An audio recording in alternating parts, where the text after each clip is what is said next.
The oldest and strongest emotion of mankind is fear, and the oldest and strongest kind of fear is fear of the unknown. H.P. Lovecraft. Everyone fears something. Fear is built into us, and if you are really lucky, it will not consume you. There is a niggle at the back of your brain, reminding you not to hang your legs off the bed, not to look behind you as you run up the stairs at night after turning off the light. When passing a mirror, you hope that it was only your reflection you could see. That inch of movement you think you've seen from the corner of your eye. That blood-run cold feeling you get for no reason.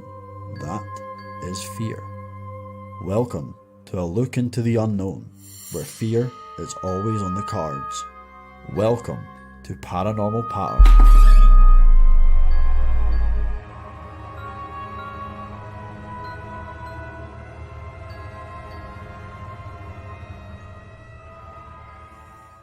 Happy Tuesday, guys. This is Paranormal Patter. Apologies, we were supposed to be live on Friday, but Keiron went away to Rome, and we kind of knew about it. Yeah, my apologies. Sorry for having such a great time. Did you see anything while you were in Rome? Anything that was... Not everyone was shut or sucked. No, it was amazing, man. Absolutely everything. Place was incredible. Food is outstanding. I'll never eat pizza again. I had a few pictures taken. Couldn't find Keiron, sadly. But the really cool. You never know. We will be speaking to someone tonight who, and like I say, I don't ever know how this works, and I've never really had this conversation because I've went to a medium once and someone else who could kind of read energies and stuff, and I never actually sat and kind of asked what the experience was like and how it kind of works. And I've always wanted to have that conversation with a medium, and I know you guys are the same. So today's episode, we will be speaking to a very well reviewed medium, Martin Paige. He has his own group. You can see the little pink thing down the bottom says "Embrace the Dark Paranormal." It says also as seen on Sky TV. So I would like to also ask him about that. Here you can see here. So make sure to go to this group on Facebook, and I'll actually just bring up that right now. Facebook.com/groups/Embrace the Dark Paranormal. And that's where basically I had found Martin. I'd seen that everybody had talked so highly of his readings, and you guys can go ahead and get a reading there also. I know that he does them for pardon me, he does them there half an hour for £20, and you can go ahead and do that. And I mean, I take it they could do it online. I remember the days where there was no internet, right? The world has come so far, and I also would like to ask that as well.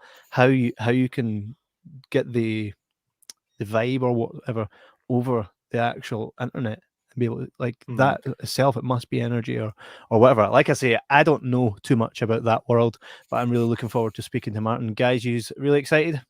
Absolutely. We've talked for quite a long time about maybe kind of going to see a medium and see if they can maybe kind of persuade me that it's all legit. So I welcome the opportunity to speak to man. I'm really looking forward to it. Absolutely. So without further ado, I'm in the same boat. Yep, we're going to bring in Martin Paige. He is not just your average medium. He's the Jimmy Carr of mediums, ladies and gents. Martin, how's it going, mate? Aye, I'm good. Are you? Aye, feeling a wee bit, well, I won't say any better, but I'm functioning. Sat backstage looking at you three, I think this is going to be hard work, but I'll go for it. No, absolutely not. I don't think anyone's ever. Not at all. And we've had a guy on. I like that. Mate, we've had a guy on that claimed to have killed like 16 aliens in his kitchen with a samurai sword, and even he didn't have a bad time. Exactly. You're not going to lose this after that. No. So is he some sort of wheelie bin now? You know? No, I think he's having some heart issues right now, but he lives over in Arizona. His name was that conversation turned. What? It's like, no, I think he's having heart issues. Well, I think he is. Last time here, and I hope that he's doing well. If he's not, what's his name again? John Edmonds. John Edmonds. As far as I know, the heart issues are not because he killed aliens, but we never know. No. They could be related for all I know. Could be semi-related. So upset about it. Yeah, we basically started this new series of this Jibber Jabber podcast. The Jibber Jabber podcast is a big movie podcast that we do. We talk to a lot of actors, actresses, and really cool people and people with stories. And we decided to start this paranormal patter, which, as obviously you'll know yourself, is a Scottish word for conversation patter. And it's where we basically just chat about stuff that is paranormal, stuff that you've always wondered about. And we chat to people in the field, people that have had experiences, like last couple of episodes you'll have seen.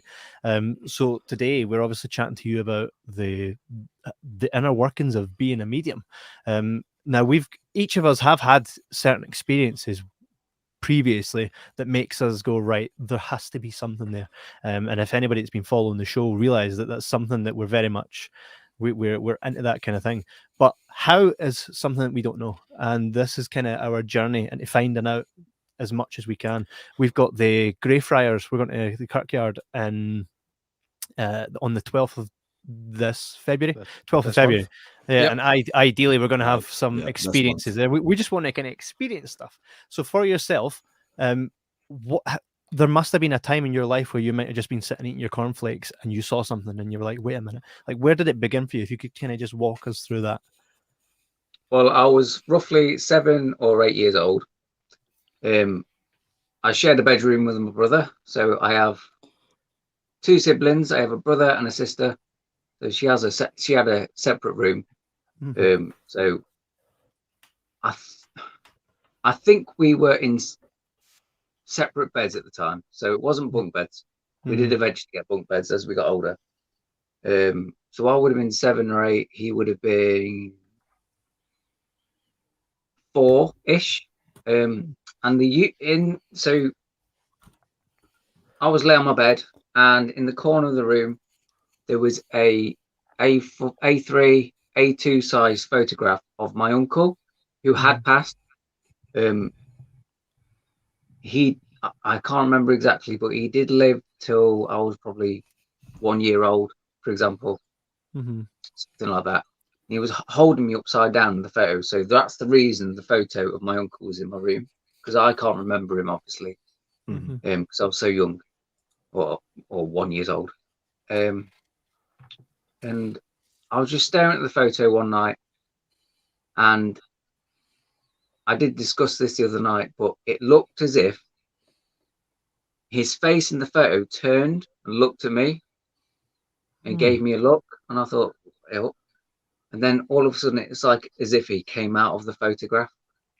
But obviously now I'm older, I know he didn't come out of the photograph. He obviously was in front of the photograph and manifested. So he was in front of it and manifested. He come over to me and just ruffled my hair. And that was my very first experience with spirit. After that, I did say to mum, well, at the time I said to my mum, she says, no, you were having a nightmare. But I can remember it to this day. And I was 7 years old. I'm now almost 36. Damn. So essentially, like your uncle walked out a photograph and kind of just, and you could feel that physically. Yes. I had a similar kind of experience, not anybody touching me or anything, but and this is for me where I've had two really vivid experiences in my life. One, no one can convince me it's anything other. But the second, because when you're in that state between sleep, it is really hard to trick yourself, because sometimes, and I imagine you'll have all experienced this, you'll be lying in your bed and you hear a bang and you wake up and go, well, was that a bang or was that in here? And you don't know, right? And for me, I had one experience where I'd seen a guy next to my bed and I was like, what the fuck? And I proper woke up screaming, and that's just not a me kind of thing to do.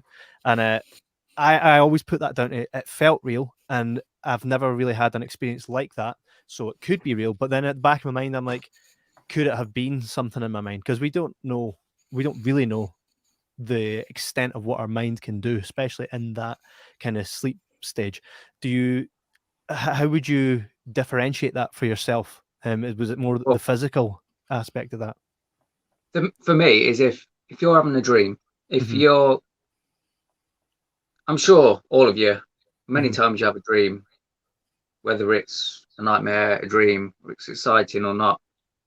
If you're going to forget in the morning, it's not important. But if you're still remembering that dream the next morning or months later, years later, I'd say that's real.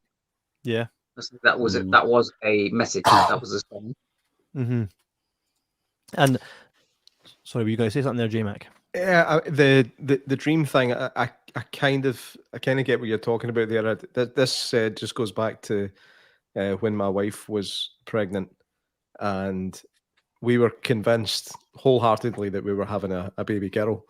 But her gran came to her in a dream the night before we got the scan and told her, "You're having a boy," and lo and behold, it was. I don't know. I find it interesting. Do I think it's paranormal? I don't know. It might have just been her body's own way of telling her. I have no idea, but it's a cool story anyway. Not as cool as a photograph coming to life. But what you're saying there, just go back to something I've been told. When my ex-wife was pregnant, our nurse, midwife, said we were having a boy. Mm-hmm. My friend, who was a medium at the time, we'll probably get to who that friend is. Pretty famous. Yeah.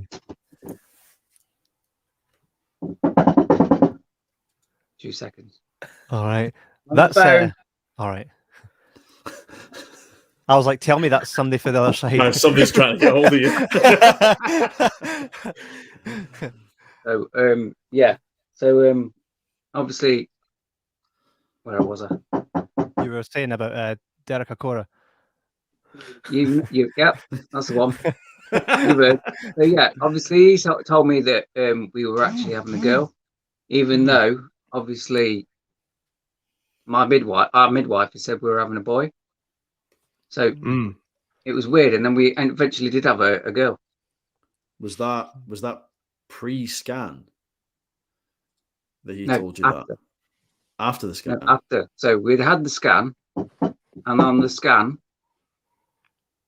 it said that we were having a boy, and then we went to a stage show or a demonstration, and on the demonstration, he said we were having a girl.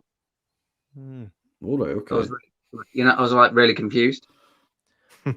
So back then, so to take it back to, you had your very first experience. At that point, was that like from there? Was that kind of like the catalyst, and then more stuff started happening, or did you have to go ahead and like start to train yourself and train your mind? Because I've always kind of fancied it. I watched Medium, that thing with Jennifer Love Hewitt in it, and I always thought she'd done a terrible job. The spirit would always say stuff like this: "Tell her that I love her," blah blah blah blah. They've got this here, blah, blah, blah, blah. And then she would just turn to the person and go, yeah, they say they love you. I'm like, you just missed it like 4 paragraphs of what they've just said. You just rounded it up. And I always thought I could do a better job. And I always thought it's a real superpower to give someone comfort and be able to speak to someone from the other side. So I always wondered how like what the process is to that. And can everybody do it? Is that something you believe? Do you believe anyone can do it? Or do you have to have a certain kind of gift? Well, for me, it first started when I was obviously 7 years old, and then from there it just like kind of progressed. My first thing after that was obviously investigations and things like that. But then I decided, I feel like there's something there. I need to like progress this. So obviously you've already jumped on what I was going on about. You've obviously been through my group quite, a lot. I do a lot of we do our research. So so Derek helped me a lot. Yeah. Derek helped me with accepting it. So I've always been someone that was never scared of the dark as a child, and that might come across as a bit weird, but I never was.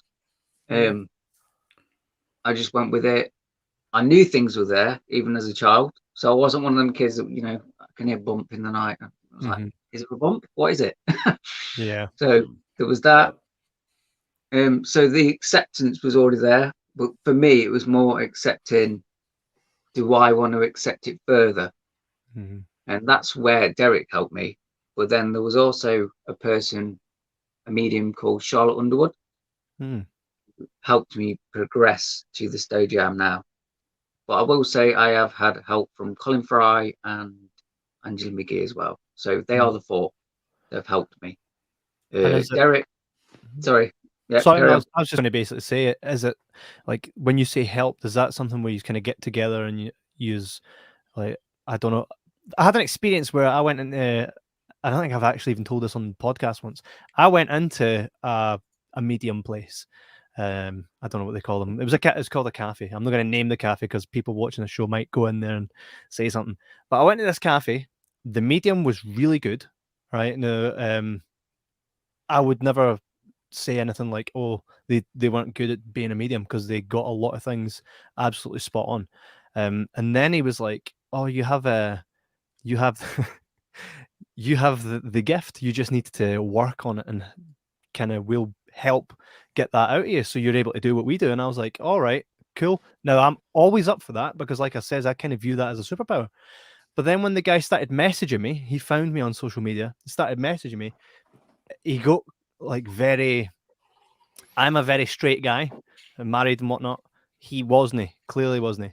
And he got very, and it annoyed me because I was so into what he was saying, but I seen that it was just like it was his way of chatting to me. Getting into you. And the way that his conversation, like, for example, I'm like, so tell me what it is that I am then at this point, because I'm not a medium. So what am I?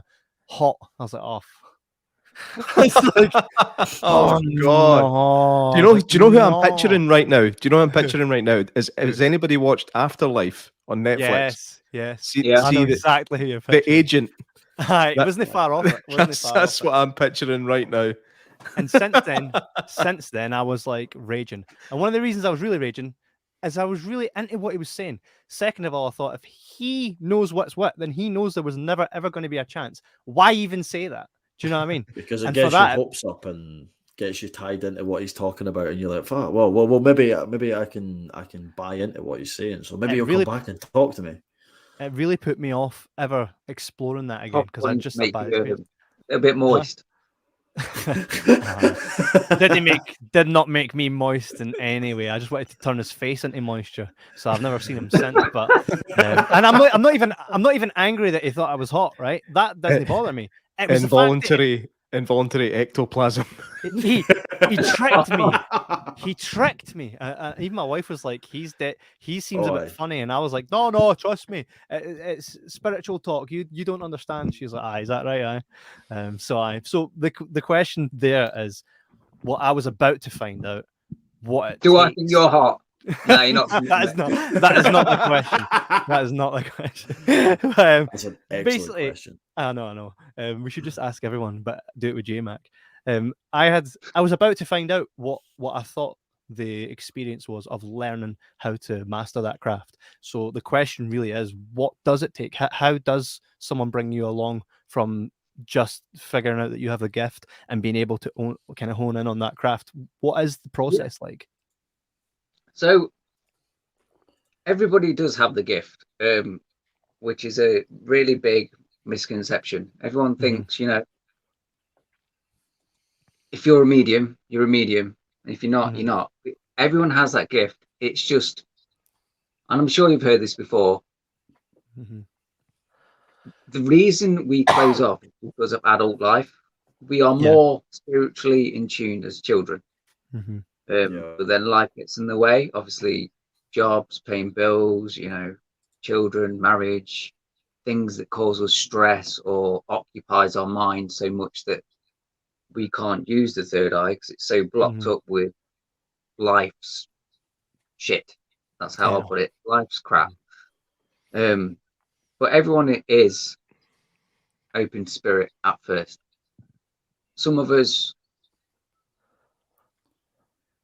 want to be more open, or we want to still see things even though that's all going on, and the rest of us, we just go on with it and it gets closed out.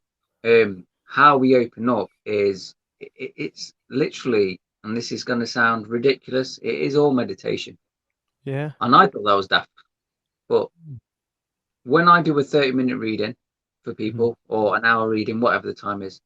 People don't realize. Let's just say I do a 30-minute reading. People don't realize for me that's 2 hours, because what I need to do is I need to do a lengthy meditation.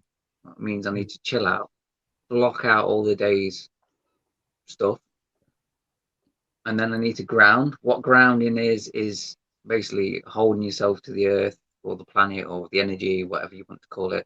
And after that, it's opening up, which is opening up the third eye or chakras.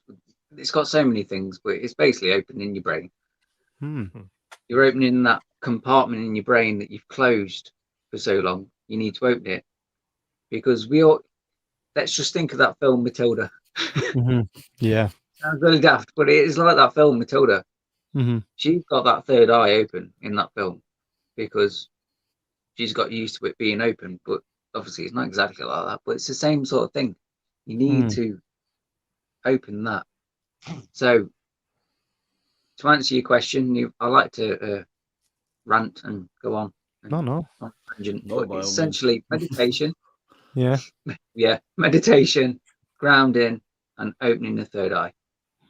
And when you do that, what do you see something? Does an apparition appear? How is it that you're able to, for example, if you and I were doing it right now and you were telling me, I don't have an Aunt Janine, but say I had an Aunt Janine that had died.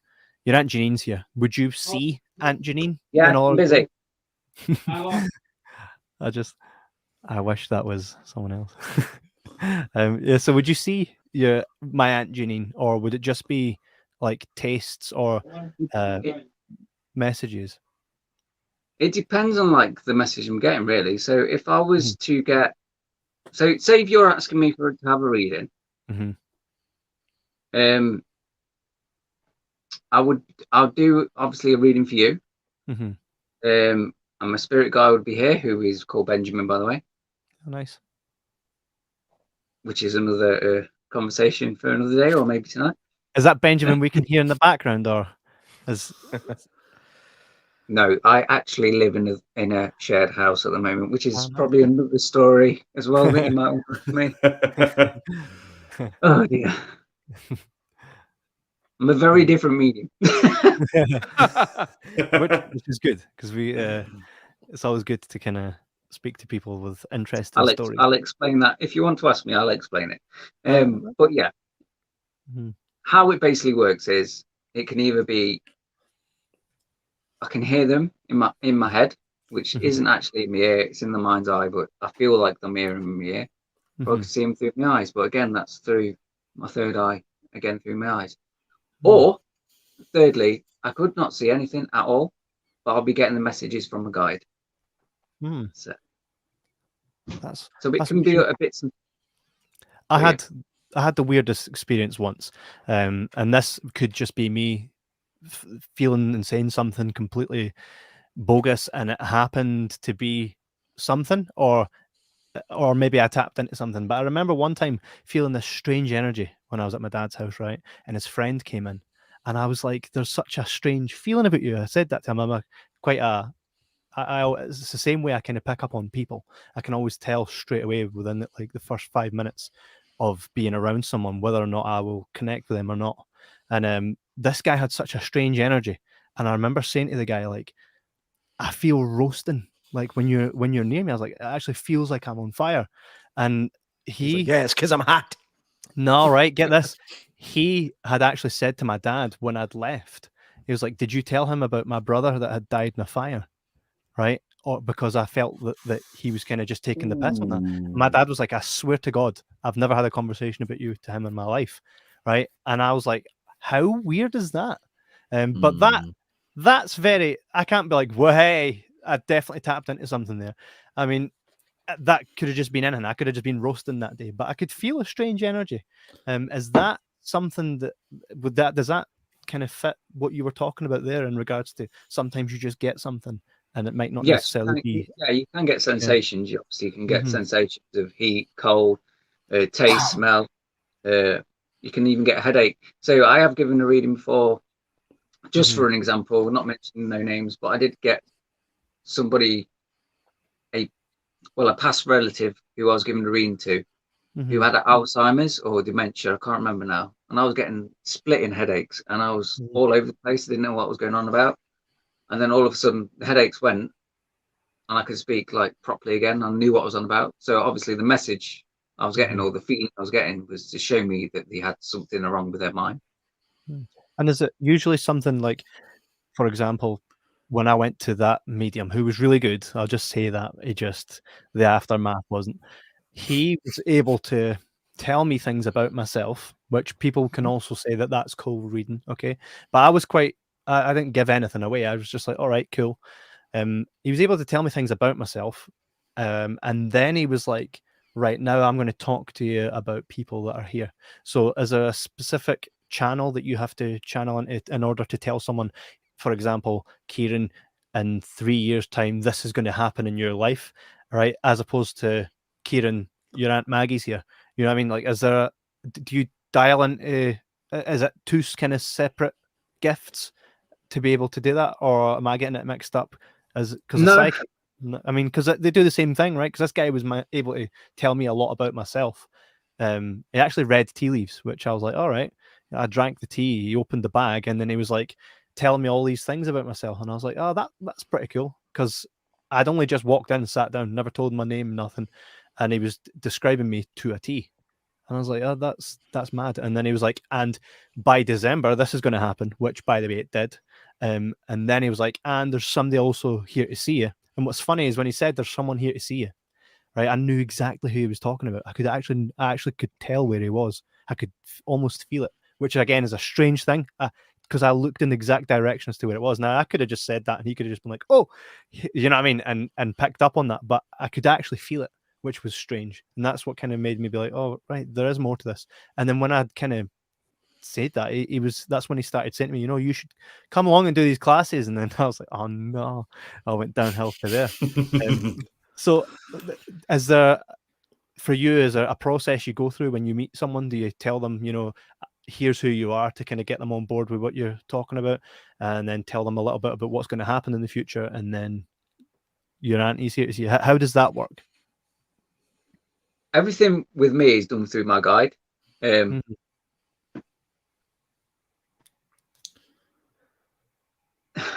It's really hard for me to say, because obviously my group is called what it's called. So yeah. I'm not love and light. I ain't love and light at all.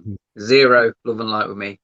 So when people do a reading with me, it is basically, this is what I'm telling you, whether you like it or not. And I don't mean that to sound horrible, but at the same time, shouldn't that be a good thing?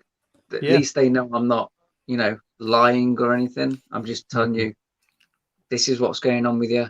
This is what's happening. I know it's not nice, but I'm, this is the truth though, isn't it? So I don't do any of the cold reading. I go in, my guide tells me, I'm not going to say, well, actually I will say this. 75% of what mediums get is from a guide.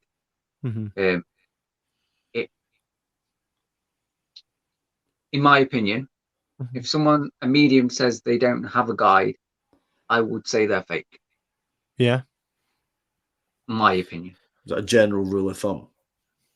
For me, from your experience, anyway. From my experience, and I always say my opinion, and I always say my opinion because I don't believe in God or the devil or hell, heaven and hell either, which is weird coming from a medium. Have you ever been in a situation where your spirit guide has told you something to pass on, and you're like, I can't fucking do that? Yes, but then I have said it again. Going back to the group.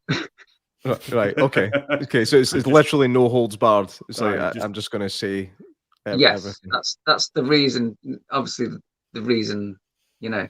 How I am, the way in which I do my mediumship. The reason the name of the group is what it is, because it's not embrace the love and light paranormal. Are which you is the thing these days? Are you like that in your everyday life as well? Do you not have a problem telling people what you think and Like, Yeah. always pretty forthcoming. Not to cause trouble, obviously, not to cause trouble at all, but You're just a it's brutally better honest to tell the person. truth. It's always the best.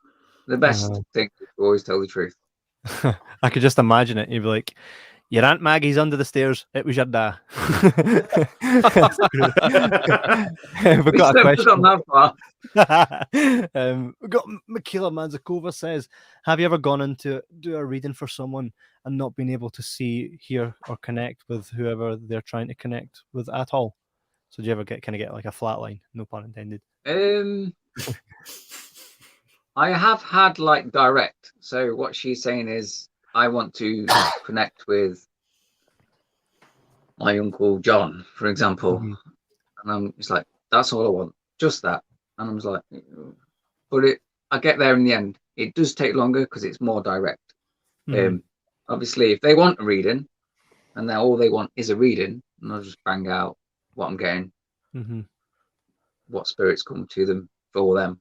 But if they want, like, if she specifically wanted Uncle John, then obviously I'd have to focus more. Benjamin would have to focus more. But I have always got there in the end. Yeah. Within 30 minutes. So I just want to ask something. I mean, we live, like Kevin said earlier on, we live in the time of the internet and accessibility. I think it's a bit of a, it's like an ideal time for me, somebody who finds it a bit harder to believe in mediumship. I know what you're going to say. It's a great time for me to go, well, as soon as you book something, there's information to be had. So how do you get around that with people? I mean, because from what I've seen, and the things that I've seen exposed, it seems to me like 99.5% of mediums are just full of shit. Before I have something to interject that. And just let me try and finish this. To prove that you are part of the 0.05% that isn't, how do you get around this big kind of elephant in the room of the internet and accessibility to information? I essentially try and pull things out of the bag that I feel that wouldn't be posted on social media or the internet. Right. And 9 times out of 10, and I know you've done new scoping, you'll know that I have pulled a lot of things out of the bag that aren't posted anywhere. So one thing I'd say about that as well is I have a close friend who went with a fake name and created a fake email just to connect, and they knew his real name when he went there. So think about that. Well, again, I'm not saying that it's not a possibility. Yeah. I just think that, again, from my experience and what I've seen, I've yet to be convinced by anybody, even the really famous ones. I've never been convinced, or I maybe was for a time, and then something's come out, and I'm like, oh well, I was had. Most Haunted Live, J-Mac was on it. Yeah. I was on it. The issues I had with that actually had nothing to do with any psychics, funnily enough. I had different problems with that, which we will maybe discuss at a later time. But you already know what I'm talking about. we have a few questions here. We have Craig Matthewman, the man himself, have you ever went into a reading for someone where you've picked up some bad vibes or something has really scared you?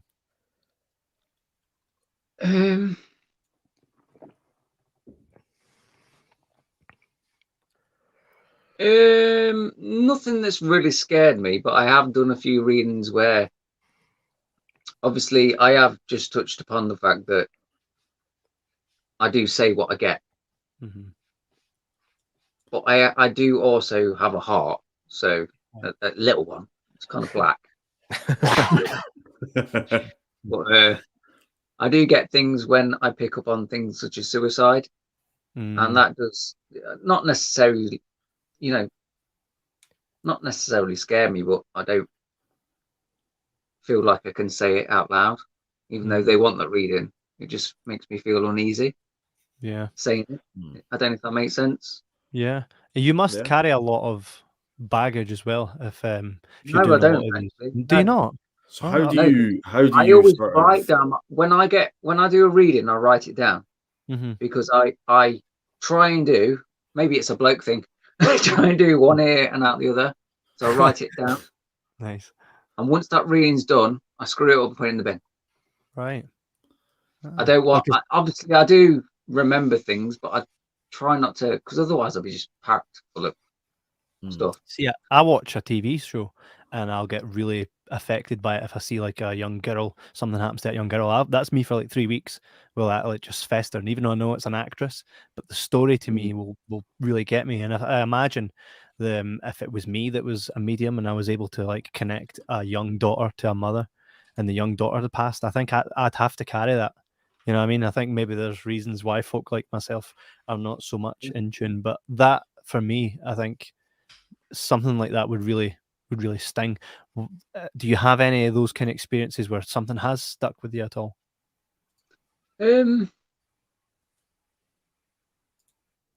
Again, it's things to do with suicide and things like that really bug me. I can't really say someone's grandparent that's died of Alzheimer's would bug me, even though that's sad for them. Yeah, it's like a way of life. But it's something like suicide or murder or something like that does like stick with me for a bit. But again, I just write it down as I'm getting it, because I try to let it go straight away. I just try and bin it out as it's coming in. Write it down. It's gone. I've wrote it down. It's gone. It must take a lot. In that sort of scenario where you're getting your spirit guides telling you, you know, this is what's happened, and I'm a very kind of heart on the sleeve, kind of emotional outburst person, and that's my fault. You know, that's a flaw of me. But how do you kind of keep your emotions in check with that sort of thing without letting that show that you're finding out things and like, I don't want to know that? Okay, now you're asking me things I don't want to say, but yeah, this breaks the mold of my image. When they are very bad, I do get emotional. So yeah, if they are,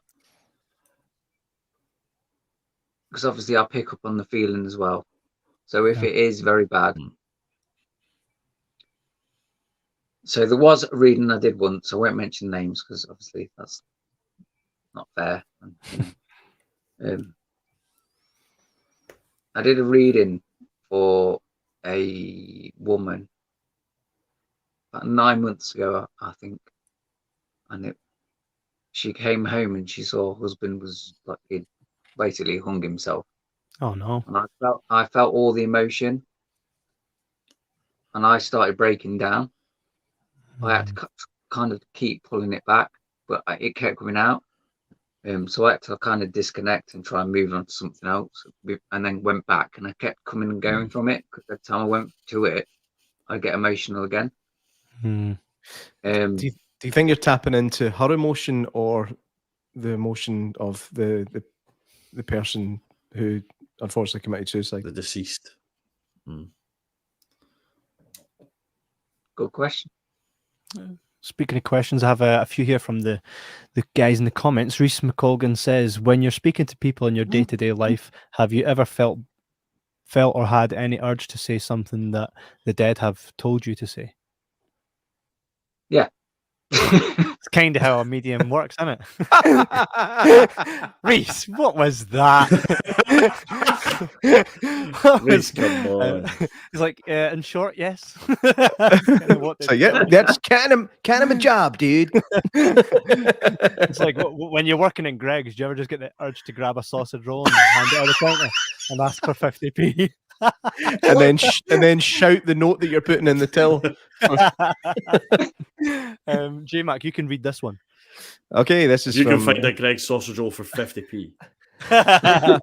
Oh, those were the days. This is Heather Dow, my beloved sister, who makes all our merch, by the way. Thank you, Heather. I know someone that I went for a reading with, and they also have the gift. She struggled to sleep because she felt like everyone was in her head all the time and not getting a break. She had to train herself to tell them it was time to shh and visualize locking them shut for the night. Kind of makes sense, to be honest. Yeah. Is that something that you kind of experience as well, when you just get overwhelmed with stuff, or because you have to meditate before doing it, you're always deliberately tuning in? You've just answered the question yourself. I don't know if the person she's referring to does this, but it sounds like she doesn't do the meditation, grounding and opening up. It sounds like she's just open all the time. I'm open for business, sort of thing. So I went to school with girls like that. Well, yeah, it sounds like. So how do you need to learn? So how do you then block that out? So well, you're saying so what in you that do? sense. No, carry on. Sorry. No. So you're saying in that sense that the person seems kind of open all the time for that. Yeah. So to be available, and your frame of mind, you have to ground yourself. How do you keep the two separate? Well, obviously, once you've meditated, grounded, and open, once you've finished, you need to close, ground, and meditate. Go in reverse. So I assume she isn't doing that, or they ain't doing that. We have a specific request here from Bridget Lynn Mayberry. She says, "Hello, this is my first time here. If drawn, please, I'd love to hear from James. Thank you." What the hell? Anything from James for Bridget? Not really. Sorry, but James doesn't watch this show. Bridget, feel free to inbox me and do it properly. This kind of taps into the question. I mean, you see it all the time on Facebook Live and TikTok Live. I don't know if you do this yourself. These over the internet conversations and readings. How does that even work? If it's a real thing. So it's exactly the same as. This is what confuses people. If I was to give you a reading in person, I'd still need to speak to my guide. I'd still need to do all that. So if I'm doing it over the phone like this, I'd still need to speak to my guide. Bridget, it's still an energy. So that makes sense. Bridget says, "Sorry, James was my partner. I thought you were a medium. Sorry."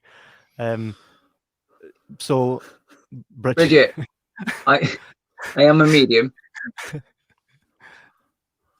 but feel free to message me. Yeah, I can bring up the banner again here. This is how you can find Martin. You go to facebook.com/groups/embrace the dark paranormal. This is more a conversation about the process, Bridget, but I am sure that if James does pop in at any point, Martin will definitely let you know. That's mad. So I take it you must get that a lot whenever you go live or something. You must get a lot of people, because I see it myself with quite a few mediums. Yeah, doesn't bother me. Do you get that? Sometimes will you be on a live example, and then someone will come in and you'll go, wait an actual minute, there is something here for someone, and then kind of single them out? Yeah. It's quite a shame. The thing is as well, again, going back to the obviously 30-minute reading you have to do, could be like 2 hours. People don't understand that with mediums. I think people think mediums just walk around the streets and just there you go. I've got something for you. I've got something for you. I've got something for you. I can imagine. And that's not what it is. So. Yeah, I always did, because a lot of TV shows and stuff like that will make it out to be the case. I'm trying to think. I watched a lot of TV shows are entertainment, though, aren't they, these days? Yeah, there's a great movie called The Frighteners with Michael J. Fox, and good movie. That's what I always thought it would be like. You know, dogs on the way with my face. And that big guy. I absolutely loved that, and I kind of hoped. Yeah, that's the guy. I kind of hoped that that's what it would be like, and I always kind of wanted that to be my superpower. It's also got the guy out Full Metal Jacket. Yes, that's right. You maggot. Oh, I've not even got energy to do that. That's right, yeah. He gets proper. He also did the voice for the wee green soldier in Toy Story. Yeah, Toy Story. Yeah, he's he did. Cool. Yeah. He's done a lot of things. He's Remember, deep new. He was the sheriff in the Texas Chainsaw. Yep. Yeah. That's right. The Michael Bay remake. Yeah, by the way, that film was better than so everybody gives it credit for. Mm-hmm. That was a good remake. Nobody will admit it. Anyway, got them. This is not a movie podcast. Anyway. But could have got on that then. Here's a question for you, actually. Yeah. Could you tap into someone famous, or do you have to kind of have a link to them through like a loved one or something like that? You know, because I think if say a group of mediums could contact people, like for example Kurt Cobain, then we'd have a lot of answers, right? Yeah, he was always shooting his mouth off. That's there again. Damn. Thank you for that not being me tonight. or is he? Or is he shooting his mouth off? Maybe it's someone else. You know what I mean? And I think with these kind of things, like if you could 100% prove that mediums do actually speak to the other side, if that could be proven, then think of all the reminds me of another TV series, Pushing Daisies, where the guy would touch the corpse, kind of the same, and they'd come back alive. He'd be like, right, who killed you? Oh, it was wee Davy. Right, cool. Back to going dead again. You would be able to solve so much of that crazy stuff if it could just be proven. Have you ever thought about maybe going down that road of being like, well, actually, if I could go to a crime scene and just tap into that? Well, obviously, we live in the UK, so you know how the hours are here. So you know it's 10 to 10 right now. Yeah. So at 4:30 this morning, I had a message from someone. I won't mention their names. I'll send you the screenshot if you like afterwards, just to prove I'm not talking out my arse. They have a missing family member. They're not sure if this missing family member is now passed, died, and they're asking me to help solve that crime. Wow. That's your question. Wow. So that might be my first route into that. That would be crazy. Yeah. Now, I imagine now I'm not a medium, I'm a detective somehow. That's pretty cool. Can you imagine that? Like, it kind of reminds me of your sister, J-Mac, because I had heard that someone had passed away, right? And she'll know exactly what I'm talking about. And this is the reason I tell this story, is because I'm kind of liking it to imagine if you got it wrong, right? I heard that someone had passed away that everybody in the town had known, and he was a shopkeeper. And I was like, I went to your sister's house, J-Mac, and I had told her, look, this shopkeeper that we all know, he passed away. What a shame. He just retired and passed away, right? We all kind of had our, oh, that's a shame. He was a good guy. She told her son. And she told her son, Connor, and he was like, oh, that's a shame. I really liked him. And next thing in day, Connor went into that shop to buy something, turned around and saw the guy walking in and nearly had a heart attack. And then Heather messaged me and was like, what the hell? He nearly fell to the ground because you told him he was dead. And I was like, I was told he was dead. Wasn't he dead? And then can you imagine if that happened, like where you can, or here's another thing. Apparently, the other side can be quite trickstery, or so I've seen in movies. Could it be, sorry, I'm struggling here to talk. Could it be that, well, it was at one point.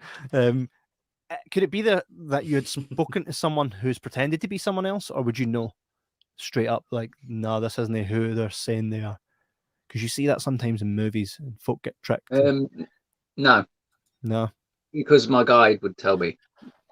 This is why I always rely on my guide. My guide is like my best friend. Yeah, and that's really weird because I have an invisible best friend. And is your guide someone that was once maybe alive and has passed on, or is it some other kind of force completely? Oh, here we go. So right. How long you got? All night. So, As long as we need. So my guide's name is Benjamin Hart. I went. So hear me out first before you shut me down. I went for private reading before I was. So me and Derek Acora became best friends. He was going to be my best man at a now wedding that never happened anyway. Split up with her. But long before that, back when I was just a person that he knew the appearance of, or he knew me, I wasn't close friends with him at the time. So the reason I'm saying that is he didn't know anything about me. So I went for a private reading with Derek. Derek told me my spirit guide was the name of Benjamin, and he was Irish gypsy descent, and he was on the Titanic. I believe that's the parts he told me. Later, a few years later, I spoke to another medium, Angela McGee. Angela McGee said his name was Hart, and he passed on the Titanic. Blah blah blah. It's a long story, but I got all these pieces from like several mediums. So what I did is I went through. I googled the name. I saw that there was a Benjamin Hart that passed on the Titanic, and what I did is I took the name and I went through ancestry, and I went back through my dad's side and my mum's side, but it was my dad's side, and there he was. Yeah. So this is one of them signs where people say mediums aren't real or they're fake. But I got this from several different mediums. And I also went through ancestry myself, not with them, myself. This is before I was a professional medium. And I went all the way back, and there he was. Damn. And now I can see him, and now I can see him, speak to him myself. And that's who he is. And I have a picture of him, everything. Yeah, that would have been cool to see. Stephen Thompson says, might be a silly question, but is your guide with you now?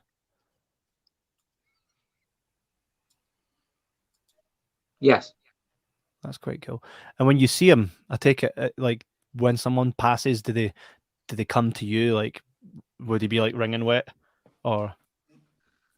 He's literally with me all the time, but I can get rid of him when I'm up to things, with a girlfriend. And so as his form as he was like in his better times, or like as when he died? To me, he comes to me when he was in his like 40s. I feel that he's in his 40s because he does look a lot more healthier. I know how he passed as well. He didn't actually.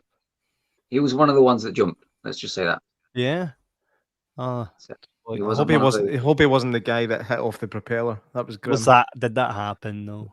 I think that was the movie. It probably happened. I'm looking at a photograph of him just now. If it's the same one, I mean, there could have been. Got a black moustache. Yeah, that's the fella. And then he's got a daughter in the middle and a wife. In the picture that I saw, anyway. He was from Ilford, Essex, and was traveling to. He was traveling to Winnipeg, funnily enough. And yeah, I think his wife and daughters were rescued, but he died. Oh, that's good. That's fun, yeah. Oh, yay. Craig Matthewman says, are you allowed to watch the movie, or does he kick off? Yeah, I'm allowed to watch the movie. The TV doesn't explode, or DVD doesn't fly out there, Do you know what? Every time I watch that film from now on, I'm going to go, I wonder if that's him. I wonder if that's him. Like, not in real life, but I wonder if that's the character. I wonder if this extra in the background is actually playing Benjamin Hart. Go playing Benjamin Hart now. Jump off there. Do you think do spirits go back to the place where they passed? Like, because for me, like that would probably be the worst if I died on the Titanic or around. I don't think it was for a swim. No, I No. don't think this one. No. I mean, oh well. I mean, because you never really hear about spirits underwater, do you? No, you don't. Not that actually, we but have, eh? Well, Lady of the Lake in parts of America and things like that, but nothing underwater, mainly on it. Yeah. Well, that's the thing. Again, spirits are energy. They're not like, because if you was to envision it right now, you'd think of like Superman flying over the sea, yeah. invisible, having a look around. But they're not. They're just balls of light. So Yeah. I would say, yeah, probably they do. Damn. Have you ever sat down with someone that's not a believer and they're very skeptic? Because, like, and I think Yeah. there are a fair share of people out there that are not mediums and that claim to be, and I think that lets a side down for people like yourself that are. And have you ever taken someone and been like, well, actually, and just kind of completely flipped that around? Blew the mind, yeah. Quite often.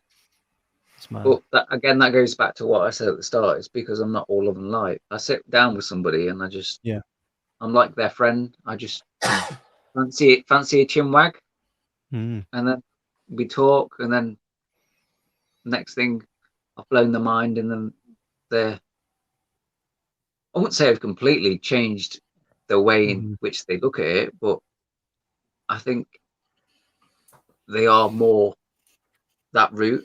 And this is why I feel that left them all asking mediums questions like this now. I don't think mediums should be how they should be, how they used to be. Yeah. Mediums used to be, I think best word to say is like magicians. I don't know. Like they're holier than now. We have the power. Respect us. We're suited and booted, and we're all God, bothering this, that, and the other. But no, I am just your general person who likes to have a drink, likes to swear, likes to watch horror movies, but at the same time, I'll give you comfort in knowing that, the person you were looking for is there. Wow. Do you think there should be some kind of authority or governing body over the industry of mediumship?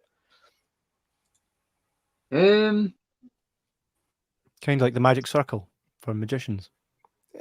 Almost. It's somebody that can basically, verify. like somebody that could audit, like come in you and become verified as a.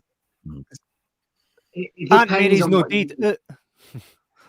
it depends on what you mean by that, because basically, I think that it's never anybody that's ever, as far as I've seen, to the information that's available to me, anybody that's ever set out to try and prove that they are psychic or a medium has never proven it beyond the shadow of a doubt.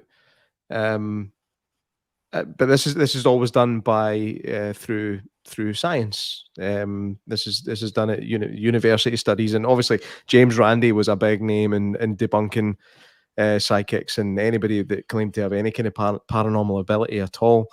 But there has to be some way of separating the wheat from the chaff, so that you know that when you're paying whatever amount of money it might be for, I mean, if you're paying 10 quid for an hour reading, you deserve what you get, right? Yeah. If you're paying top dollar, if you're paying 500 quid or something for an hour's reading, there should be some kind of person that can say, this guy is verified. Here is the proof that this guy is genuine, or this woman is genuine. I think it's just, it seems so open to charlatans and fraud that it's just something I would never touch with my own money.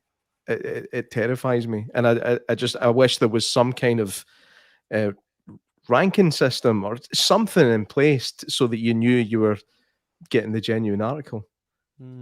So my answer to that is yes, then.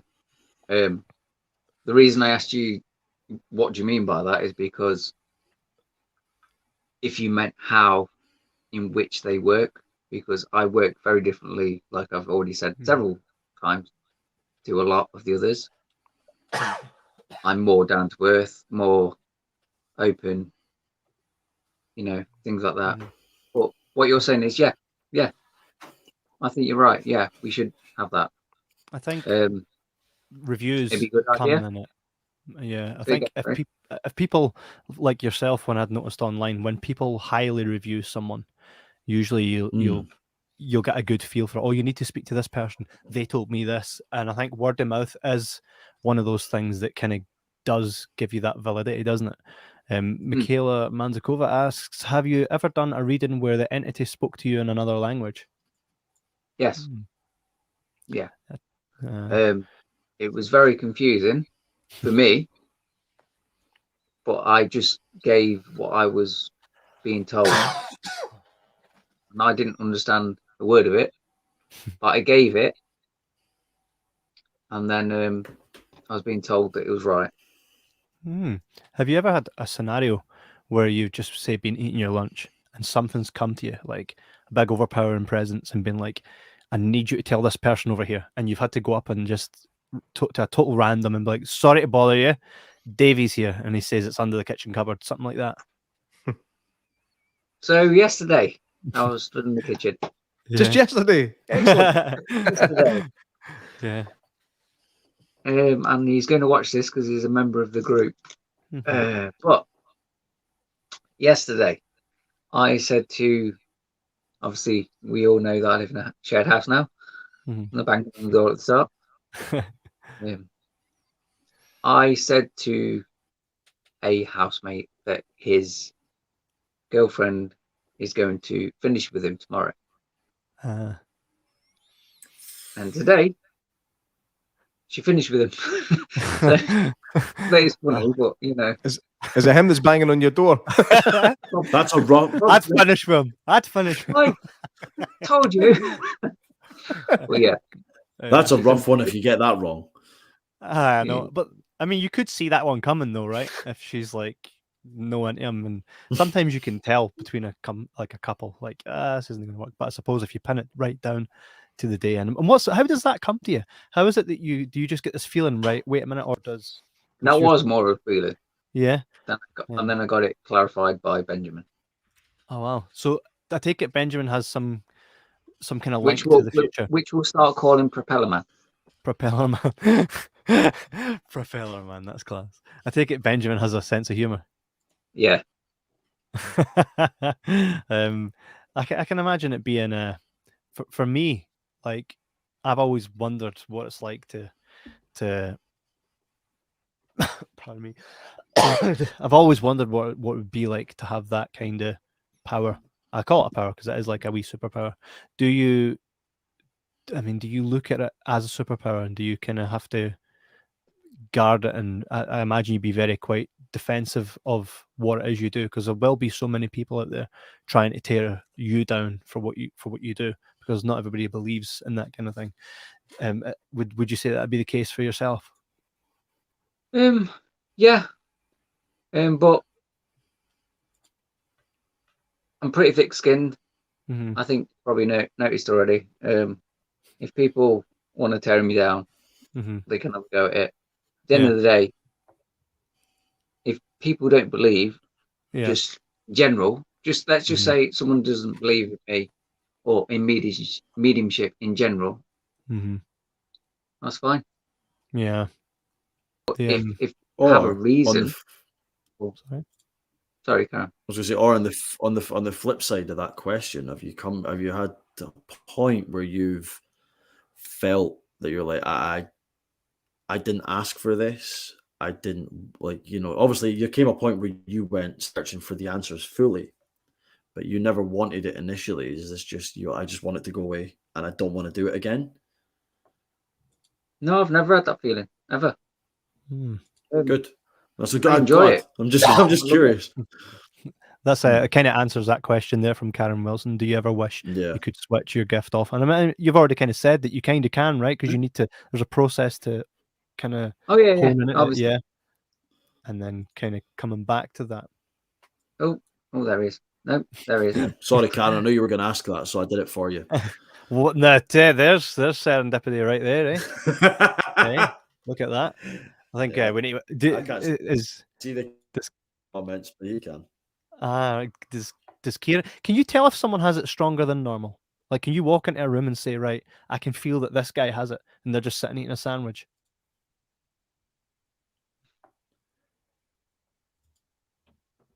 Not really, but at the same time, it all depends on their auric field. Mm. So if their auric field is more open, then yeah. But an auric field can be open due to other reasons anyway. So not necessarily. And for the members of the audience that may not know what's an auric field.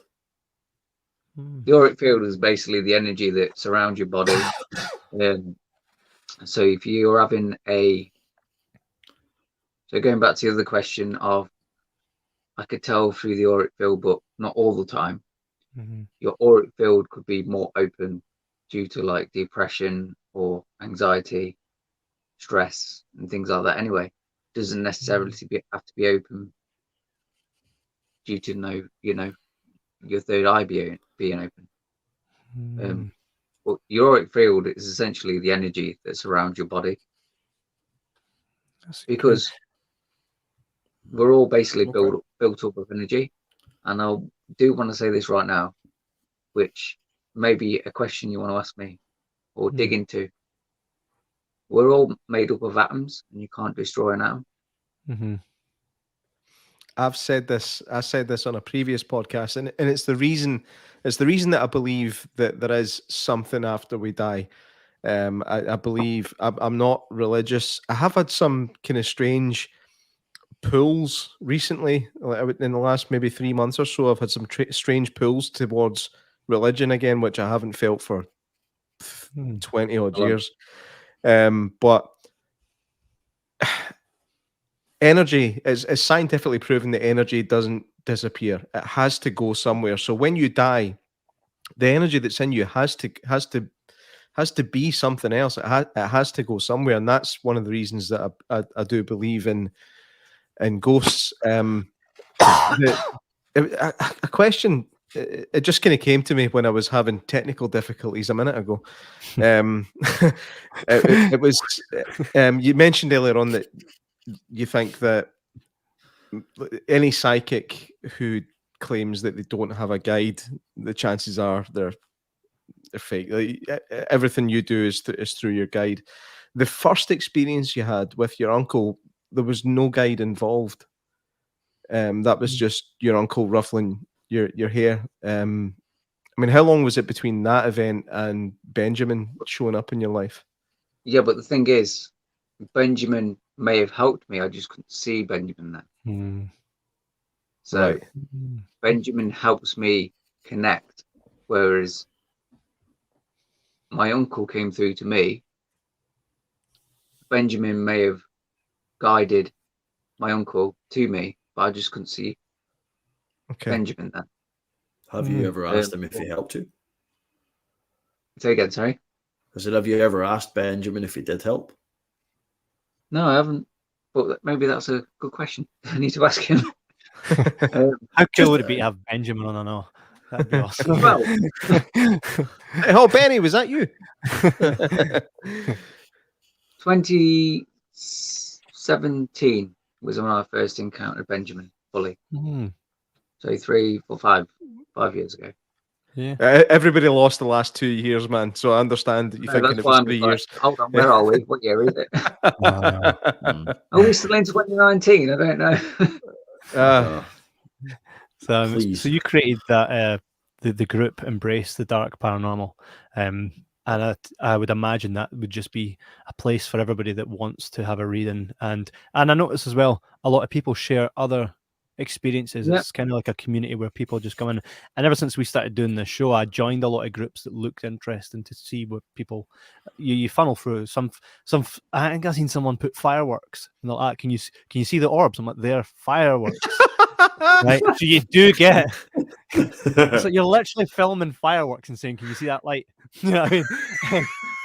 So you do get them, but they're ever so often you'll come across something that captures you and you go, what was that? Something moving. And we had Satori and Cody on last week, and they had the doll that moved. Oh man, can you look at footage and say, I can imagine that to be real, or can you feel anything from like looking at footage? Yeah. And did you watch that clip on our previous episode?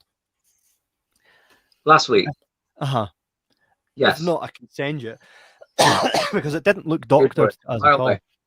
Yeah.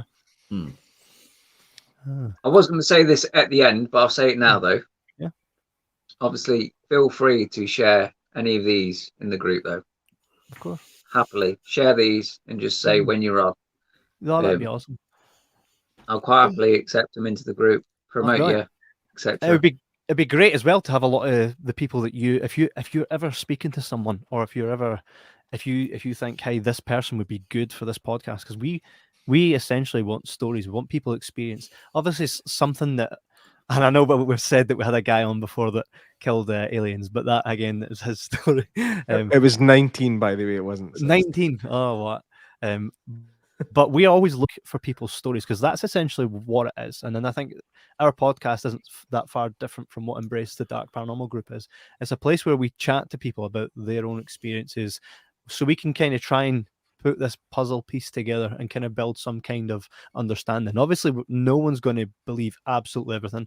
Some people will, and we wouldn't shrug off absolutely everything. But I think that's kind of what we're trying to do, is bring that community together, chat about it, and keep those conversations going.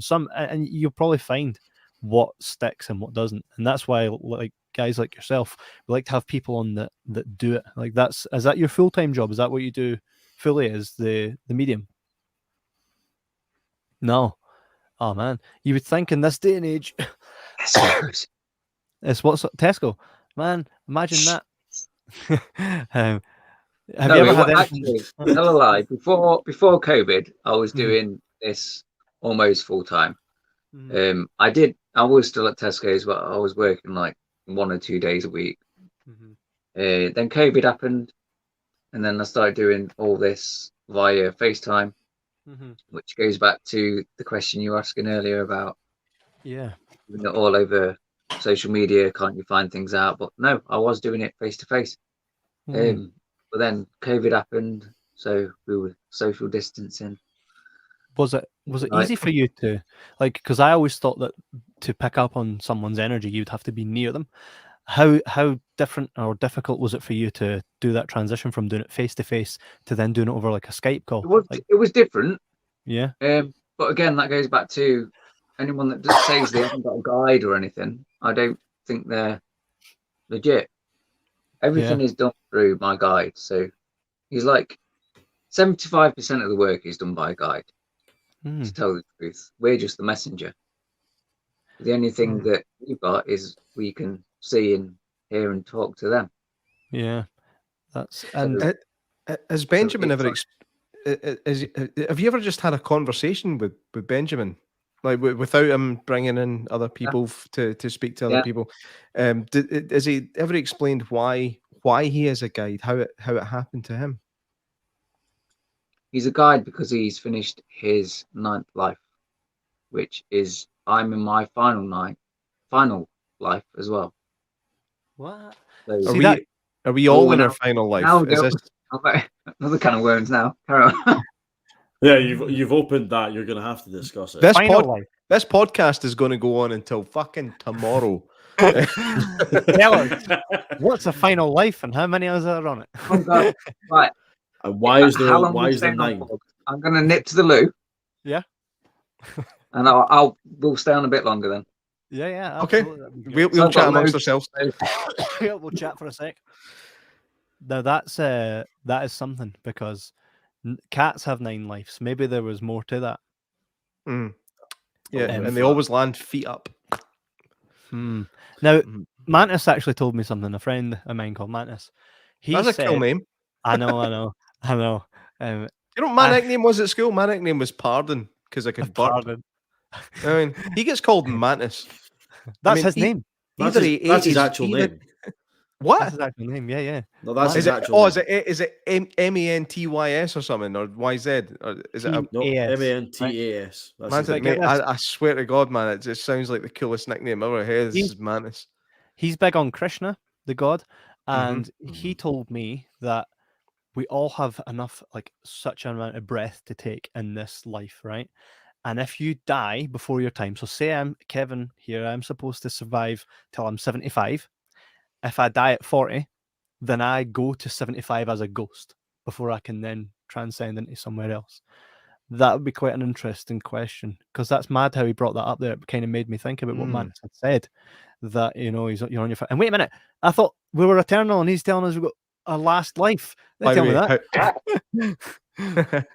That's just a bit to say there. Maybe last physical onto this plane. Explain this to us, this last life stuff. How long you got? All right. Okay. So when we're born, originally, we are given 9 lives. You can either think of it as a job or as a computer game, for example, whatever you want to think of. But we go through levels.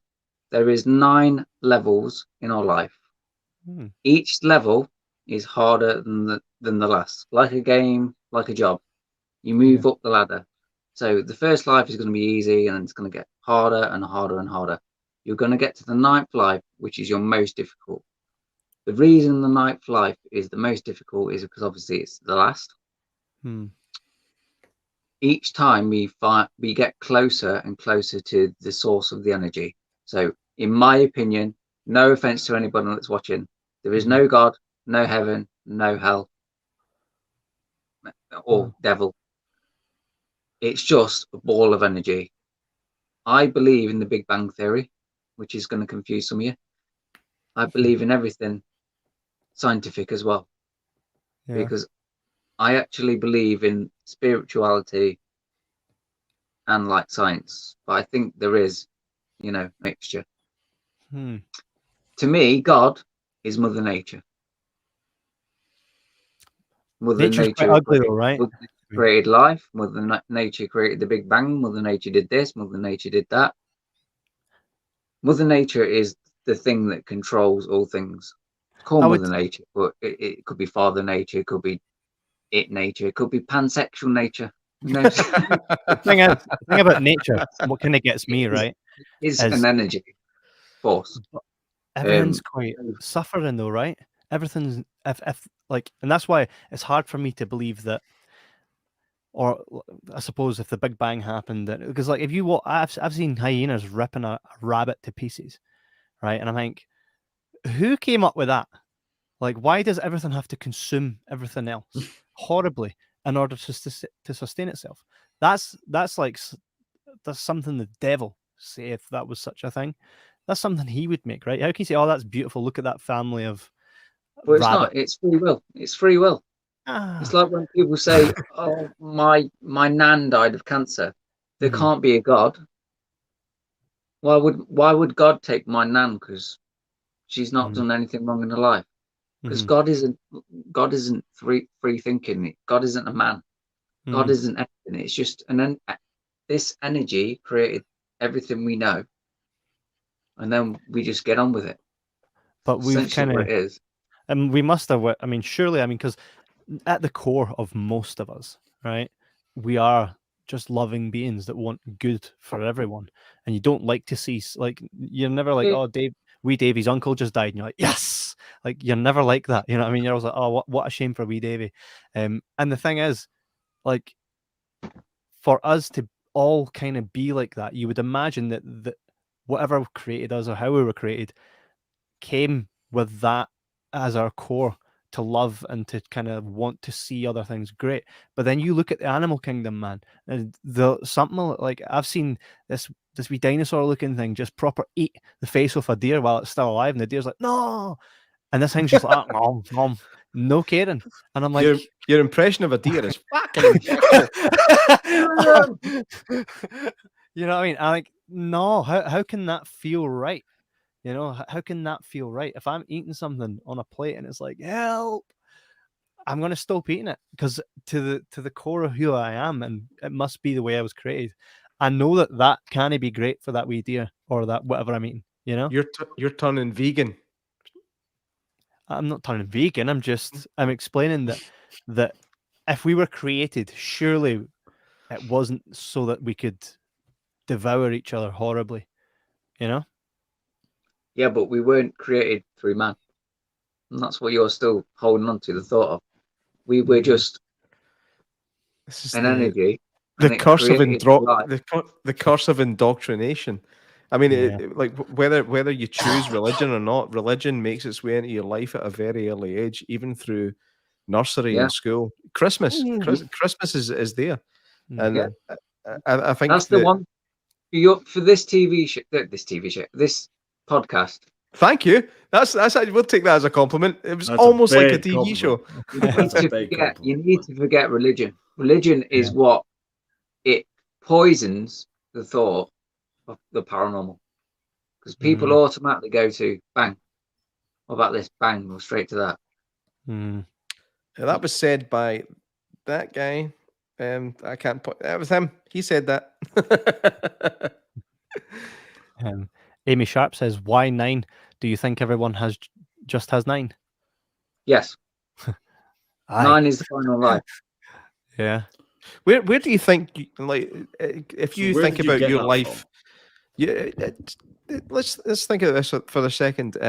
Like, I'll pose this one to everybody individually. I'll start with you, Martin. If we've got 9 lives, which, based on your life so far, which one do you think you might be at in level of difficulty? Where do you think you're at? Oh, I've been told by several that I'm in 9. You're on 9. Damn. Yeah. Okay. And I know that personally, because I won't go into detail on this, but I am going through a very hard time, which you've probably seen in the group.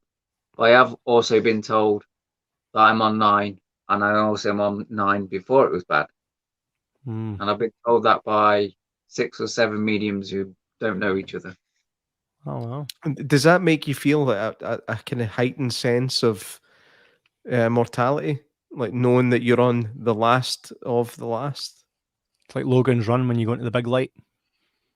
It gives me 2 feelings. It gives me the fact of I understand what I'm going through, but it also gives me the feeling of, if I'm going through these certain things, and it's always going to be these certain things, is this the last one? Great.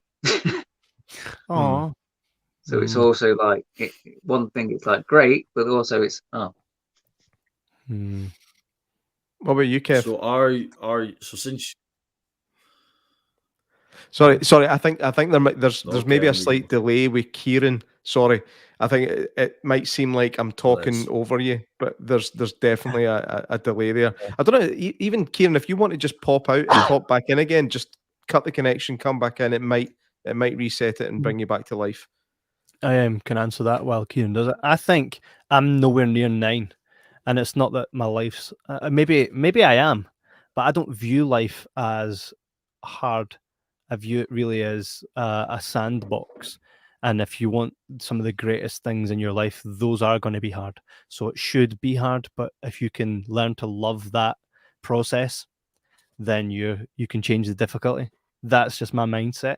I've had hard things in life to get over. I've had horrible things. So again, I think it's all about your outlook and your mindset. So at this point, I can't say that I'm like, oh no, I'm definitely at 9. If 9 is very hard, but then I wouldn't really know, because if my mindset is that it should be hard, love that process, then I won't know really. It's really hard to tell, eh? Yeah. Kieran's back. Where do you think you might be at? I'd say probably, based off of what has happened the previous 30 years of my life, probably sitting about a 6, 7 maybe, because as much as, childhood is, is what it is for every child. It seems traumatic and it seems awful, and you get a bit older and you're like, nah, turns out I just didn't like it. And then I know, well, previously, certainly the last few months, some things have been awesome, some things have been incredible. So if this is, you're welcome, the tail end, well, if this is the tail end of my 9, and I'm getting to the point where, this is the end of it, then I must be doing pretty well. But on that sense, when you're saying about having you're on your final 9, Martin, do you know, like, are you aware of your previous 8? Like, do you know of what's happened in those previous times? Yes. Hmm. There's a little lag. Okay. I think his face is like. With a quick question, Heather Dowse says Martin. He said was told by other medium where he's at. Martin, do you know where the 3 guys are? Oh, that's us. I think Heather's asking, can you tell where us 3 are at if we're on our 1st or our 9th? Well, if you told me something about your life, then obviously I could figure that out. And it's based on that's just. How it's done. That's how it's Yeah. basically done. That's not figuring out where you are is not really done essentially purely through mediumship. It's also done through past life regression, which goes back to the question that was just asked. I had past life regression 2-3 weeks ago now, which also proved it as well. And they went through my 3 past lives, going over it quickly. So I recently, well, not recently now, got in a relationship about 11 weeks ago. Almost, well, what's that? Almost 3 months ago. Yeah. With a girl named Maxine.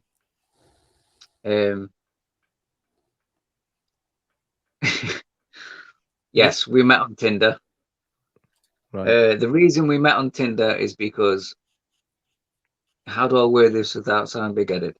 I've been in various relationships, and it's not that difficult for me to get in relationships. Let's just say like that. It's that John Wick beard, man. Everybody loves that. Hold on. Tell me he's got a wig. Damn it. Is that the Bloody. Oh, that's the thing. That's excommunicado? Yeah. You know. So yeah, it's the John Wick beard. So it's not that difficult for me to find a woman. Let's just say that. And I'm not saying that to sound big-headed. So I purposely stayed single after the ending of my last relationship, which was June.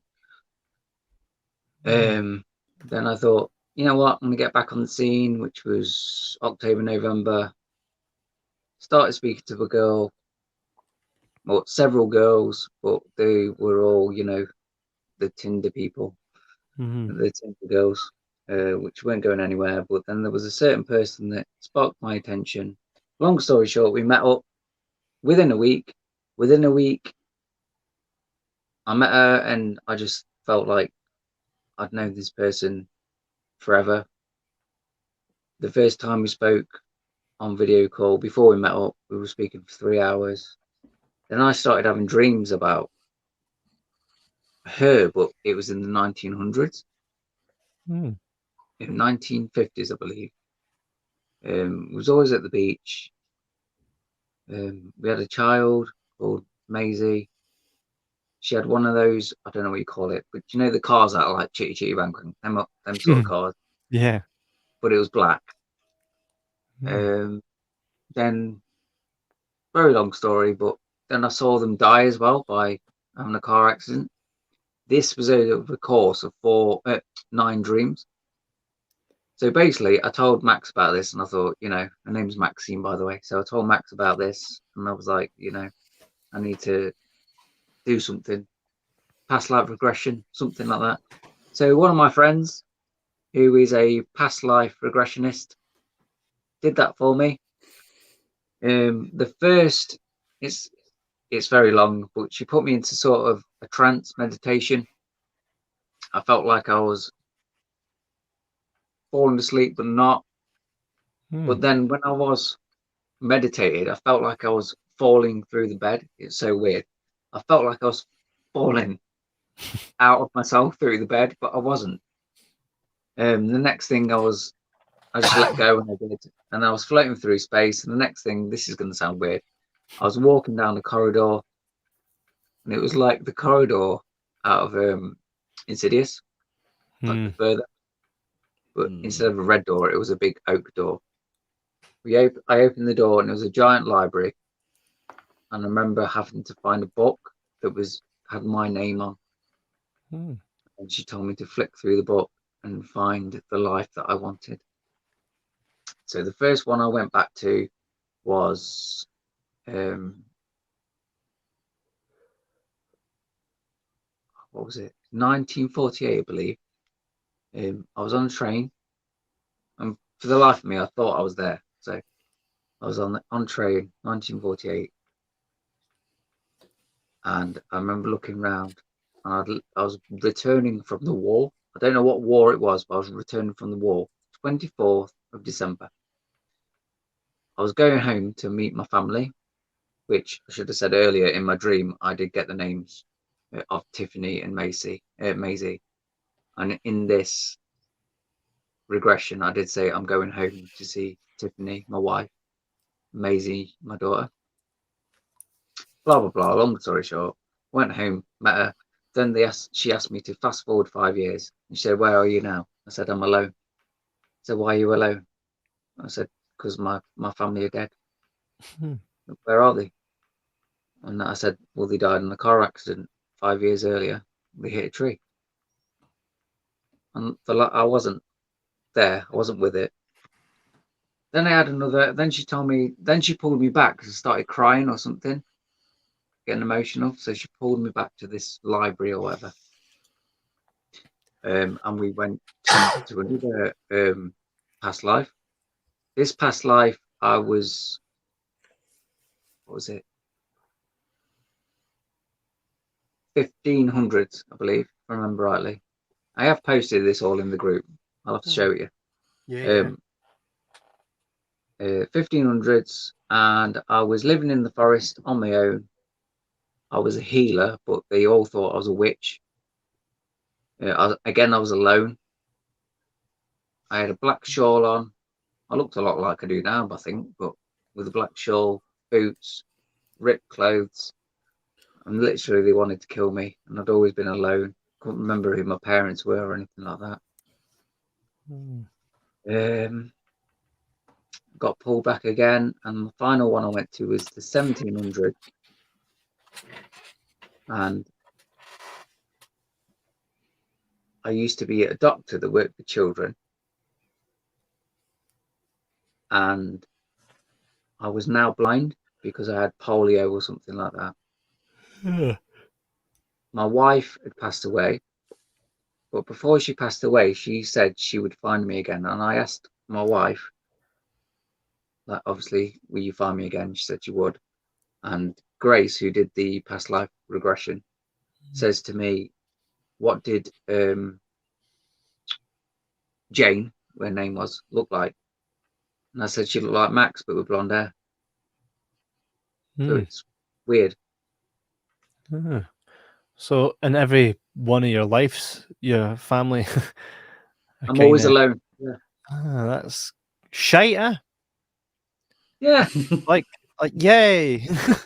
That kind of sucks. Hopefully it gets kind of better as they progress. I think they just look at me. Oh God, not him again. Kind of, it's one of those things, isn't it? You're kind of scared to ask the question to see what, sometimes you don't want to know what the answer is. It reminds me of a time where I was told a story. Don't know if it's true, but they said that this woman had gone for a reading, and the medium handed her a piece of paper and says, "Don't read that till you get home." And she was like, "Oh, okay." On her way home, she kind of died in a car crash, and on the piece of paper it said, "You have no future." Imagine that. Also, if she knew she was going to die, why even write a letter for her? She's not going to read it. Right? She's not going to read it. Stuff like that gets me. I think Keiron has ducked out. I think he's having issues, technical issues. That, or could it be something in the waves?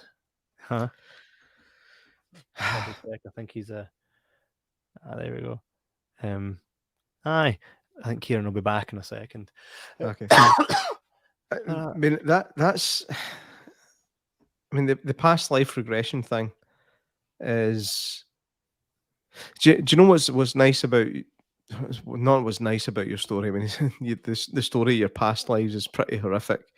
But what's different about your story is most people when they say, "Oh, I had a past life regression," it's like, "Who were you?" "Oh, I was a French king," or "I was Elvis," or I was Michael Jackson's monkey." It was always something. It's always something significant. Yeah, big up Bubbles. Come on, Bubbles. Bubbles is the man. But the fact that you were just a guy with a family is Yeah. cool. Like I said, I have been playing devil's advocate. I've not been playing devil's advocate. I am, because I'm the guy who, although I do believe in ghosts for no good reason whatsoever, I just believe that there has to be something after life. But heaven and hell just seems too silly at this point in my life, and you know, I said it earlier, but I don't know. I just I don't even know what I'm trying to say at this point. I think your story kind of caught me off guard a little bit, and the 9 lives thing. I mean, I feel like with the difficulty of my life, I feel like I might be on. I mean, I could be on something like 3 or 4, whereas when I look at my parents, I feel like they could be on 9, and that really fucks me up. That's for numerous reasons. But aye, that was uplifting, wasn't it? I think Heather Dow actually asks a question which kind of relates to your life. Do you think twins are the same, are on the same life number, or is everyone unique, even twins? Unique. Yeah. Different souls. It's you can't split a soul. A soul is, again, you can't destroy an atom. Mm-hmm. You can't kill energy. Well, so here's a crazy thing. You can't split it. So that is going to be a separate soul in each twin. See, J-Mac has a twin, right? And his sister fell and smashed her face. And he, now where she smashed her face and she has a scar, his facial hair doesn't grow. How strange is that? You see that right under his face? I mean, what's that all about? You need to get you need some of this. What's that, tuna? Just for men. For men. No, that's completely bald at that spot. I mean, maybe it's bald for everybody. I don't know. Kevin, let me see yours. I shaved this part though, because mine goes right down here. No, it's fine. Like yours is way above that. Kieran, look at Kieran's. Jesus Christ, man! Your face looks like a 1970s porno muff. Yeah, I'll take it. I'll take it. That's a compliment, by the way. Love a muff. That is a big compliment. See, Matthewman says, daft question, is the 9 life thing connected to the cats? First thing that comes to mind. No. So, well, I'm not going to ask. I swear he did a question earlier. I just went, yes. And I was another one. No. Sorry, Kieran, go ahead, man. I was going to ask about that earlier on when you were talking about the 9 lives, because I know the story of the Egyptians who deemed that cats had 9 lives after the sun god, I think his name was Atum Ra, who gave birth to the 8 other gods. So they deemed that cats were worthy of this presence with 9 lives. And then you started talking about having 9 lives, and I was like, well, I same as see Matthew Man asking those questions as well. I wondered if they were linked as well. Maybe. No. Perhaps we all have 9 lives as beings, and they just figured it out about cats. To be fair, the Egyptians were pretty far ahead. Yeah. I will tell you something, and this is something I don't know, something I felt myself. I do not pick up a lot on the Egyptians, but a lot of others. And I'm not going to start going round about this, but there is the theory that they weren't from this world. The Egyptians, that would make sense. Yes. The only reason I'm heard saying that is theory a because I lot. don't pick anything on Egyptians at all. That's Which is fucking odd. that's strange. I pick up on people from Greece, any other country, but nothing on Egypt. Nothing is on that level where I can't get it. Maybe they were just top dog. That Maybe they were the theory creators. that you're maybe. I mean, Well, maybe that they theory you're might- talking about, there's a. Oh, sorry, you. Nah, No, Keiron, that's the delay Oh, there's again. a delay, a huge delay. Come I know. forward. I don't know Come what's forward. going on. Come forward, Keiron. I'm going to accept you. Come Yeah, on. that theory that you're Come on, talking I'll about. accept you. Stop that. No, that theory that you're talking about Egyptians being otherworldly, it comes from a wider theory that we are an experimentation from basically alien races that are far more advanced and on different planes of existence that we can comprehend. We are an experimentation of the evolution of life. And every now and again, there's a jump where that higher power has come in to kind of give us a boost. And the Egyptians is kind of the more modern one of that. It went back a little bit further to predating like with dinosaur year and things like that. But the Egyptians are the modern one where the higher powers kind of come in and given humanity a boost to jump forward in terms of evolution. So I think that might be where your theory came from. Very possibly. I mean, I think that there's stuff going on. Even Stargate. yeah. See, I think I've totally bought into this idea that we are being drip fed information slowly through media and movies and stuff like that, so that when the shit really hits the fan, we go, "Ah, right, okay." I'm totally for that. I mean, there probably is a Stargate. In fact, there's one right in front of me, one of these stupid fucking ring light things. I mean, that could be the modern Stargate. I don't know. There's more than just what we see and the plane that we live on. I wish there was a better way for me to connect to it, and that sounds really selfish. But I think we all have to be a little bit selfish. But I don't know. It's going to take something pretty profound to convince me of the whole mediumship thing. You've done a good job tonight, though, I have to say, Martin. Some of this stuff. This came to mind when you were talking about it. It's that ancient aliens. That's ancient aliens, dude. Yeah. But you've done a few things to make me think. I mean, I'd love to talk about it further off air. I mean, I don't want you pulling something out of the hat like, I know where your dodgy sock is. But everybody knows where that is, man. You don't try to hide anything. Well, but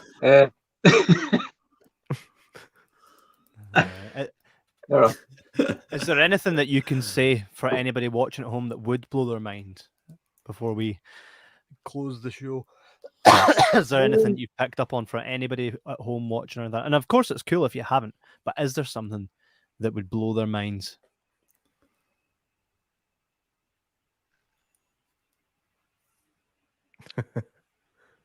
Boris Johnson's a bit of a prick. Mind's blown. No, let's No. take a sidekick to work out on it. But all I'll say is, if anyone ever wants a reading with me, I am. I'm not going to say 100% genuine because I know I am, obviously, but you don't. But what I mean by that is, you won't get anything sugar coated. That's all I'm saying, and that's the reason of the name of the group and etc. But I will leave it to you guys to do that. Yeah, I'll absolutely. zip it. Now you can go ahead and get you can follow Martin's journey and others, and you can see the reviews as well at facebook.com/groups/embrace the dark paranormal. It's a good wee community. You get the odd troll, which you get everywhere. Apart from the show, we never seem to get the trolls. We just got that one woman that came in and was like, "Is my partner here?" And you're like, "No." And she's like, so I feel kind of bad about that. I mean, she was. I think she kind of tapped into the wrong show, but I think we reacted in the wrong way. So I think we do owe somebody an apology on that one. Yeah, what was her name again? I don't know if you can scroll back and bring that up. There's no way she's watching anymore, but just in case she comes back, it's Bridget. Bridget, yeah. Bridget. Apologies for him. Me? 100%. How? 100%. See that bus that you fling me under every fucking week? There it is. How? That's yours. I never. All I done was read out a question. You went like this. Here's Bridget. And it just went awry very, very quickly. That is so untrue. Yeah, so apologies untrue. for him. Bridget, if you're watching, I do apologize if you felt that me reading your comment out was anything more than it should have been. Sorry. I think she thought the show was something else than what it was. This was a conversation with a medium. This wasn't. Yeah, exactly. I mean, this wasn't a. This wasn't a text as in with your requests thing. This was a conversation. That's what I explained. I explained that there. I know. But I think when we read the question, we were like, "Oh, here it goes," and it just went awry. I totally disagree. I will listen to that back on Spotify and everywhere else. I cannot wait. I don't think in any way. I mean, tell us in the comments did you think that I handled that in any way that I shouldn't? I mean, Bridget, if you're still here, tap twice. No, I'm looking. If you're still here, I do apologize. that was never that was never to be like that. And I hope that you do contact Martin via his page, and he and Benjamin will connect you. Fingers crossed. With you're all right there, man. I have not seen the funny side to any of this. I don't know why you're all laughing. Because you know what happened. I genuinely must be oblivious to it. I genuinely must be oblivious. You 100% are, because that's exactly what you did. No way. What did I do? I'm so glad it wasn't me. Finally. I don't know what you mean. Heather says, don't apologize for if someone felt. That means I apologize for absolutely fuck all. That's true. So I apologize if having a party has offended anyone, but rest assured, all guidelines were followed. You're not apologizing for shit. Explain to me where it went wrong. I read a question. Kevin, we will see it on the rerun. In fact, if you give me access to this, I will clip this show into the fuck up. It's everywhere, mate. It's everywhere. After this show is live, it remains everywhere that it broadcasts. So you can find this on YouTube, Facebook, on Bathgate Cinema page. You'll also be able to hear this back on Spotify, Apple Podcasts. Absolutely everywhere. And Martin, I hope that you also can use this show as a way of saying to anybody that may say, I'm not keen on mediums, then they can maybe watch this show and they'll be like, right, I get it now. I get where you come from, because this has hopefully been a good way for people to kind of get inside the mind of yourself and see how other mediums work as well. And they may have learned something from this. Getting there. Trust me, they don't want to get in my mind. Also, he's actually crying. I want to stop going. I want to say it again. Let me need to squeeze you if you get in my mind. I want to say again. I mean, I've asked some questions that might come across as a bit dickish or whatever, but I think I'm asking questions that I think a lot of people might ask, given the opportunity to do it in the right setting. But I mean, I've really enjoyed the conversation. I really have. Absolutely. This hasn't been a case of like I've not sat here. I don't feel the way I do now as to the way I thought I would have felt. Do you know what I mean? So you can take that as a big win. Absolutely. It's been a huge pleasure having you on, Martin, and we'll need to get you on again at some point. Well, maybe even when we get another guest on that's maybe from the same kind of field but a different country, we'll definitely be pulling you out of the hat to bring you in on another couple of episodes at some point, when we speak to some really interesting people that you might be able to look at it from another perspective, that kind of thing. If you are up in Scotland at any point, definitely let us know. We have a full camera crew, and we definitely are looking to experience a lot of stuff. And if we can capture any of that magic and share the message, then we'll absolutely do so. Thank you for everybody that has been listening in tonight. Again, what was her name again? Brenda? What was Bridget. Bridget. Bridget. I'm going to remember that name for the rest of my life. Apologies, Bridget, if you felt that, but I don't think she did, because she never mentioned that. She never said anything. Like, she would say how rude or something like that. But all I did was I said contact Martin, and then I even brought up the link for her. I think you guys are misremembering. Sometimes it's not what you say, it's how you say it. And on that note, thanks again, everybody, for your loving support. Make sure to go ahead and check out Martin's page, which is facebook.com/groups/embrace the dark paranormal. You can just find them by typing that into the groups section, and you can go ahead and request to come into the group, and you'll get to see basically what Martin's up to and all the people that he interacts with. We will be on another show, Ashes to Ashes Spooky Podcast. We will be doing that not tomorrow but the next day, but I don't know when it comes out, but stay tuned on our social media and stuff.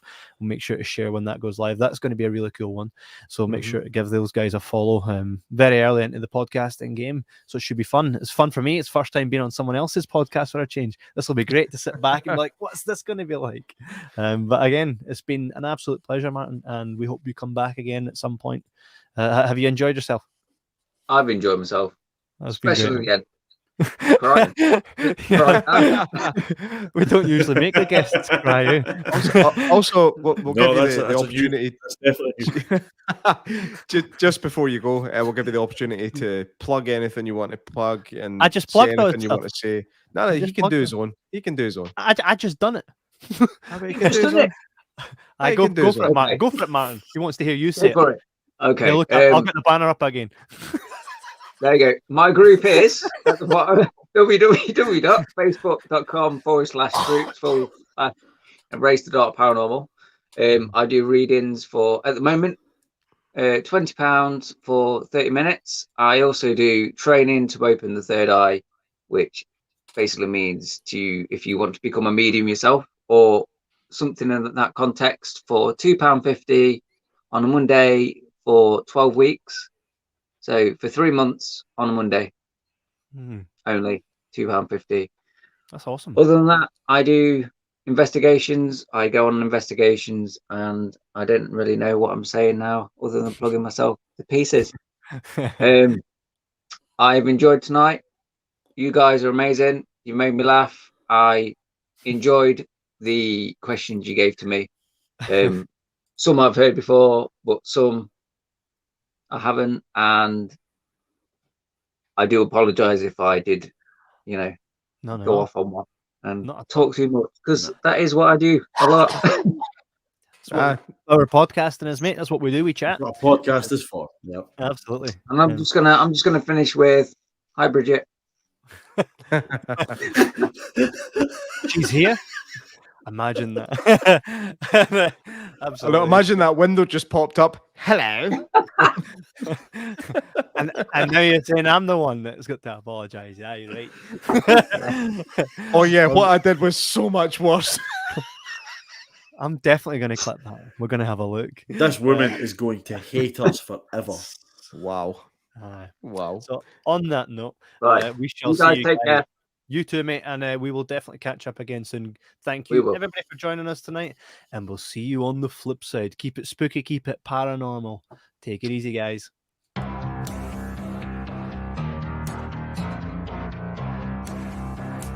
Thank you for listening to Paranormal Patter with Kev, J-Mac and Keiron in association with Jibber Jabber Podcast.